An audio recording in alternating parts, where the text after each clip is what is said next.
Hi, and welcome to lesson 1 from Speak Now 4. سلام و خوش اومدید به درس 1 از کتاب Speak Now 4. موضوع فصل 1 یعنی درس 1، 2، 3 و 4 از این کتاب people هست. یعنی آدم ها، افراد. عنوان درس 1 I learned a lot from. من یاد گرفتم زیاد از. We have 2 goals for this lesson. ما 2 هدف داریم برای این درس. Asking about significant experiences. پرسیدن درباره تجربه‌های مهم یا قابل توجه. Significant means important. Significant یعنی important، یعنی مهم یا قابل توجه. And talking about important events. صحبت کردن درباره رویدادهای مهم. پس در پایان این درس باید بتونیم به این 2 هدف برسیم. 1. Vocabulary. واژگان. A. Look at the phrases below. نگاه کنید به عبارتهای زیر. Check each thing that has happened to you in the last 5 years. تیک بزنید هر چیزی رو که اتفاق افتاده برای شما در 5 سال اخیر. In the last 5 years. در 5 سال اخیر. Overcome an obstacle. پیروز شدن بر یک مانع. Overcome یعنی پیروز شدن بر. چیره شدن بر. Get into a new interest. Get into یعنی به چیزی علاقه‌مند شدن. مثلا به یک علاقه جدید علاقه‌مند شدن. A new interest. یک علاقه جدید. Have a setback. داشتن یک عقبگرد. یا داشتن یک مانع که جلوگیری میکنه از پیشرفت کار. Setback یعنی عقبگرد یا یک مانعی که از پیشرفت کار جلوگیری میکنه یا اون رو به تأخیر میندازه. Have an opportunity to, for example, do something you wanted to do. داشتن یک فرصت برای مثلا انجام دادن چیزی که میخواستی انجام بدی. Opportunity یعنی فرصت. You have the opportunity to, for example, do something you wanted to do. داشتن فرصت برای انجام دادن چیزی که میخواستی انجام بدی. Face a challenge. روبرو شدن با یک چالش. Face اینجا فعله یعنی روبرو شدن. همونجوری که میدونید face اگر اس باشه یعنی صورت، چهره. Make a change. ایجاد کردن یک تغییر. Make the decision to, for example, do something different. تصمیم گرفتن برای مثلا انجام دادن یک چیز متفاوت. Decision یعنی تصمیم. Make the decision یعنی تصمیم گرفتن. و take a risk. ریسک کردن. ویدیو رو نگه دارید و اونهایی رو که در 5 سال اخیر برای شما اتفاق افتادن مشخص کنید. B. Pair work. Take turns talking about the things that have happened to you. نوبت بگیرید صحبت کنید درباره چیزهایی که برای شما اتفاق افتادن. Ask 2 follow-up questions. 2 سوال تکمیلی بپرسید. به این مکالمه نمونه توجه کنید. مثلا نفر اول میگه I had an opportunity to do something I've always wanted to do. من داشتم یه فرصت که انجام بدم چیزی رو که همیشه میخواستم انجامش بدم. نفر دوم مثلا میگه Really? واقعاً؟ What was that? اون چی بود؟ نفر اول دوباره میگه I was working at a restaurant and I met a movie producer.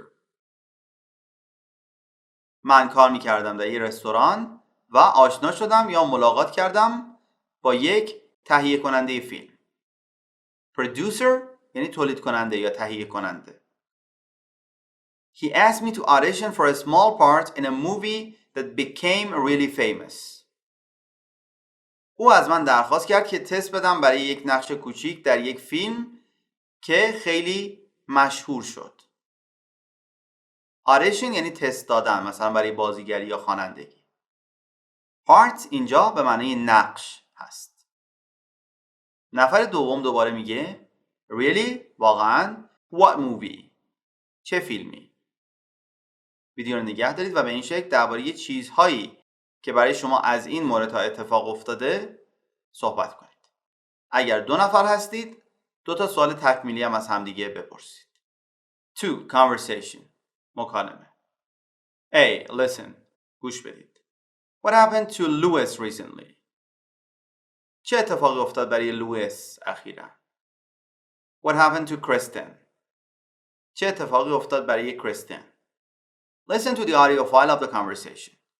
گوش بدید به فایل صوتی مکالمه. Hi, Louis. I hear you've made a big change recently. Yeah, I have. I just got a job as a photographer. Oh, wow. How did you get into photography? I had the opportunity to work with a photographer friend of mine.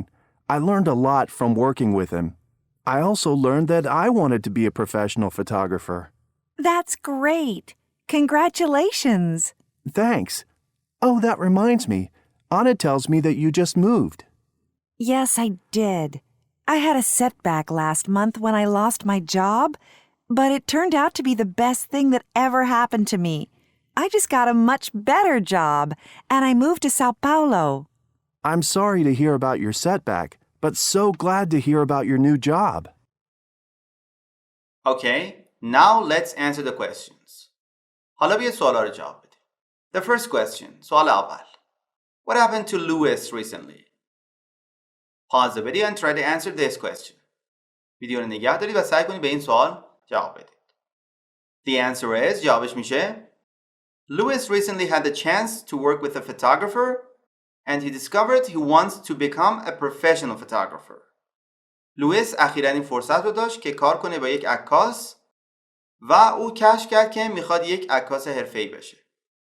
The second question. سوال دوم. What happened to Kristen? Pause the video again and try to answer this question too. بازم ویدیو رو نگه دارید و سعی کنید به این سوال هم پاسخ بدید. The answer is جوابش میشه Kristen recently moved because she got a new job in Sao Paulo after losing her previous job.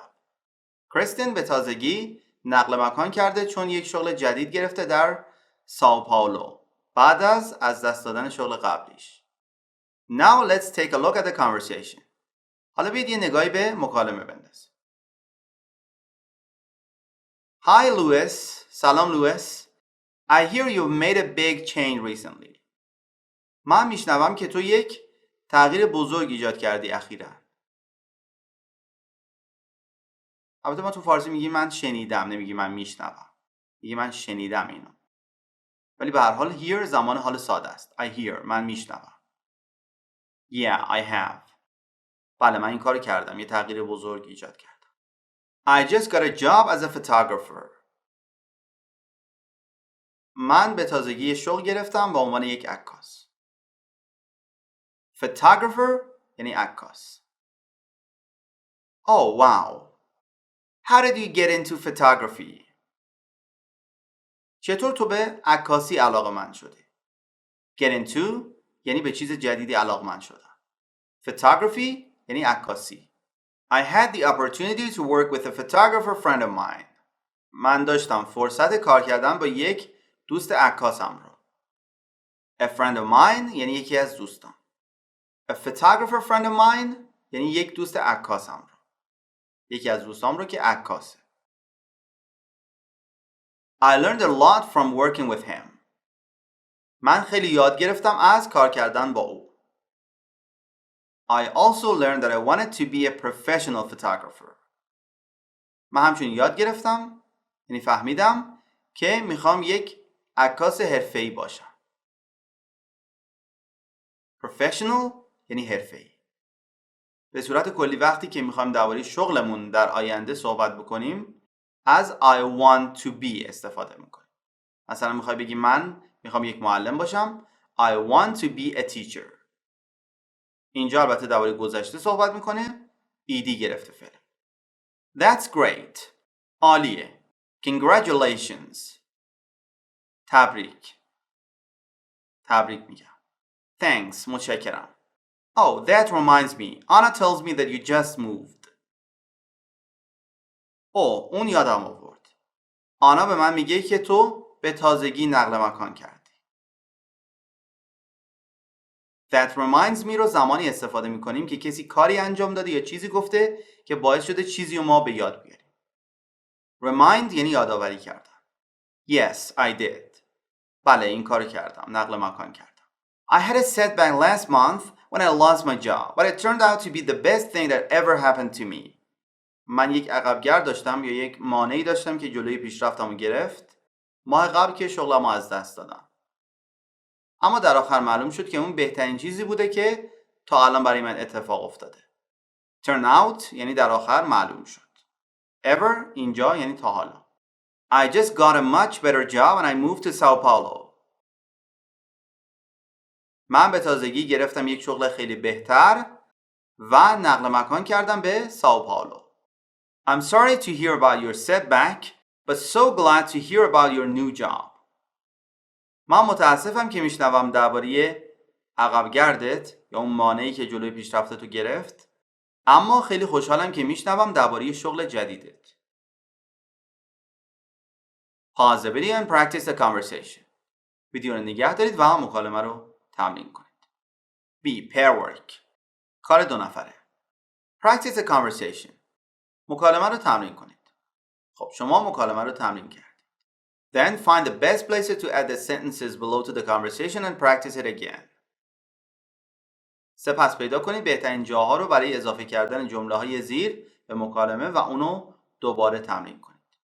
جمله‌های ما 1. I didn't realize you were a photographer.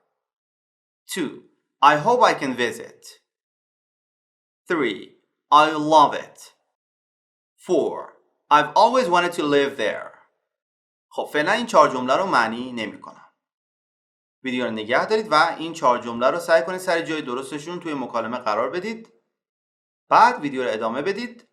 من مکالمه رو این بار با جمله‌های جدید می‌خونم. خب مکالمه رو با جمله‌های جدید می‌خونم.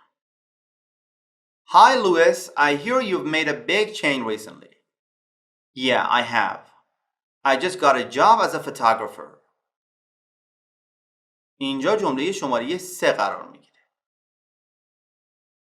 I love it.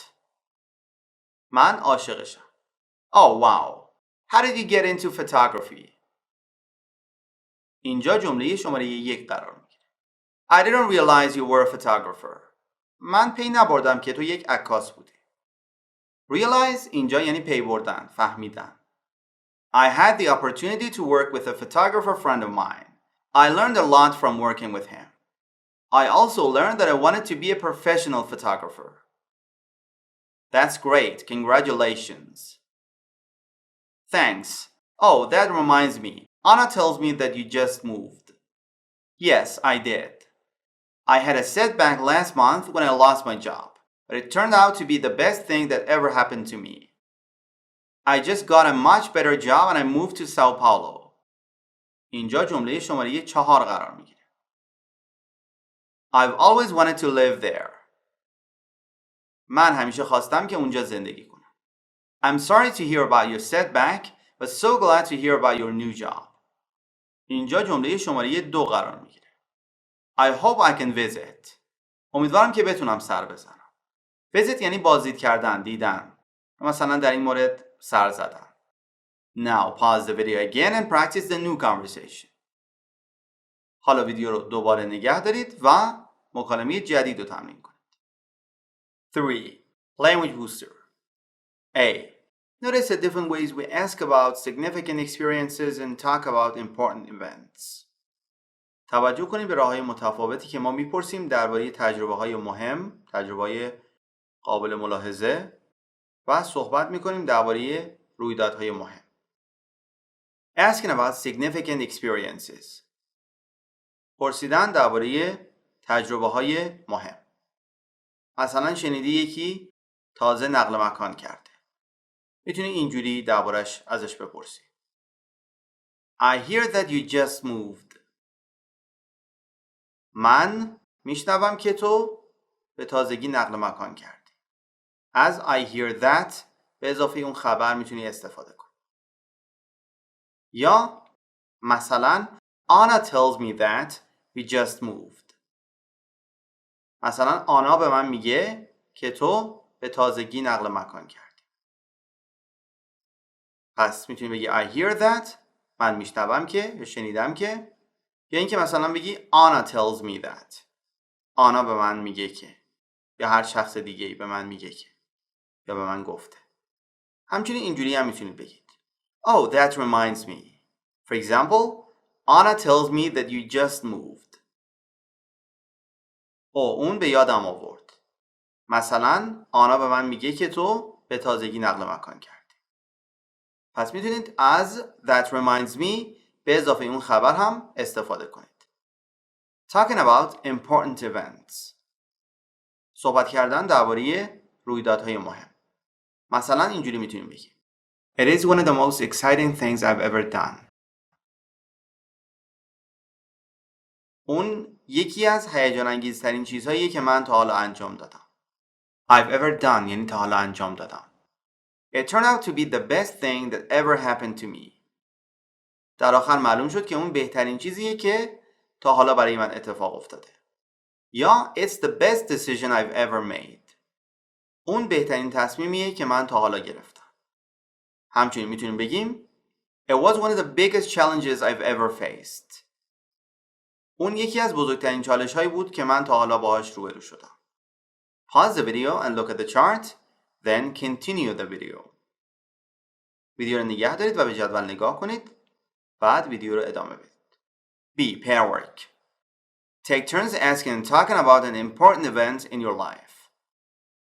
نوبت بگیرید بپرسید و صحبت کنید درباره یک رویداد مهم در زندگیتون. به این مکالمه نمونه توجه کنید. مثلا نفر اول میگه I hear that something exciting happened to you recently. من میشنوم یا شنیدم که یک چیز هیجان انگیز اتفاق افتاده برای تو به تازگی. طرف مقابل مثلا میگه Yes, it did. بله اتفاق افتاده. I ran a marathon. من دویدم در یک دو ماراتون. Marathon یعنی ماراتون. It was one of the biggest challenges I've ever faced. اون یکی از بزرگترین چالش هایی بود که من تا حالا باهاش روبرو شدم. ویدیو رو نگه دارید و به این شکل درباره رویدادهای مهم زندگی بپرسید و درباره‌شون صحبت کنید. 4. Listening. A. Listen. گوش بدید. Write the correct name under each picture. بنویسید اسم درست رو زیر هر تصویر. اسمایی که ما داریم کلارا، الکس، ویکتور و لاریسا. با دقت به تصاویر نگاه کنید، بعد فایل صوتی رو گوش بدید و اسمها رو زیر تصویرها بنویسید. Hi, Clara. I hear you made a change recently. Oh, hi, Alex. Yeah, I did. I took a risk and made the decision to go back to school. Oh, wow. That's amazing, Clara. What are you studying? I'm studying to be a teacher. I think you'd be a wonderful teacher, Clara. Thanks, Alex. I think it's the best decision I've ever made. So how about you? What have you been up to? Me? Well, I faced a challenge last year and I lost my job. Half of the employees at my company got laid off. Oh, no. That's a shame. You're in sales, right? Yes, that's right. Being unemployed for a year was one of the biggest challenges I've ever faced. But I had a great opportunity last week. I ran into an old friend, and he offered me a job at his company. I start on Monday. That's great. Congratulations. Hey, Victor. How are you? Hi, Larissa. I'm doing well, thanks. I'm surprised to see you at a bakery in the middle of the afternoon. You're usually at the office in the afternoons, aren't you? Well, I decided to take a risk and start my own business. Oh, wow. That's really brave of you. It was scary, but starting my own business is one of the most exciting things I've ever done. What is your new business? This bakery. We just opened 2 weeks ago. Really? Congratulations. It's a really nice place. Thanks, Larissa. I'm really happy with how it's going. How did you decide to open a bakery? Well, I got into baking a couple of years ago, just for fun, but I ended up really enjoying it. Then, a few months ago, I decided it was time for me to make a change. Oh, that reminds me. I hear that you just made a change too. Yes, I did. I got married last month. That's great. Congratulations. Let's have a piece of cake to celebrate. Thanks. I'd love to. خب تصویر A میشه ویکتور، تصویر B میشه لارسا، تصویر C میشه کلارا و تصویر D میشه الکس. امیدوارم که درست جواب داده باشید. B. Listen again. دوباره گوش بدید. Mark the statements T, true or F, false.